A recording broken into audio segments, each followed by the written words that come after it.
But after animal release అయిన తర్వాత ఏమాత్రం దానికి క్యారెక్టర్ కనుక 1% డౌట్ ఉన్నా చేయడు. ఎందుకంటే ఇప్పుడు చాలా బిజీ అయిపోయాడు, సూపర్ స్టార్ అయిపోయాడు. ఒక యానిమల్ తర్వాత అతని లైఫ్ మారిపోయింది. అంటే మనం టచ్ చేస్తేనే ఏడ్ చేస్తున్నాడు. లైఫ్ నేను ఇలా ఇమాజిన్ చేయలేదు బాబీ అంటే ఆల్మోస్ట్ 15 ఏళ్ళు నేను ఇంట్లో కూర్చున్నాను, మా భార్య డబ్బుల మీద బతికాను.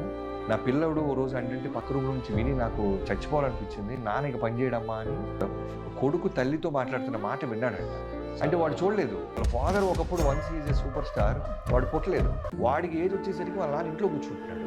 అతను ఎందుకు నేను బయటికి వెళ్ళలేకపోతున్నాను, అందరు ఆఫీసుకి ప్రొడ్యూసర్కి ఫోటోలు పంపించేవాడంట. మళ్ళీ కృష్ణ గారి లాగే ప్రతి ఒక్కరు సూపర్ బాబీ లుక్స్ బహుత్ వచ్చాయి కామ్ కరింగ్ అనేవాళ్ళు అంటే ఎవరు పిలిచేవాడు కదా. బట్ మీ తెలుగు ఒకడు వచ్చి సందీప్ రెడ్డి వంగ నా జీవితాన్ని మార్చాడు బాబీ అంటాడు. సందీప్ రెడ్డి వంగ పేరు చెప్తేనే ఎమోషన్ అయిపోతాడు. ఇప్పుడు డబ్బులు తను డిమాండ్ చేసినంత ఇవ్వడానికి ప్రొడ్యూసర్స్ రెడీ, డైరెక్టర్స్ రెడీ. తన కిక్ రాకపోతే క్యారెక్టర్ చేయడు. సబ్స్క్రైబ్ ఫర్ మోర్ మూవీ ముచ్చట్లు.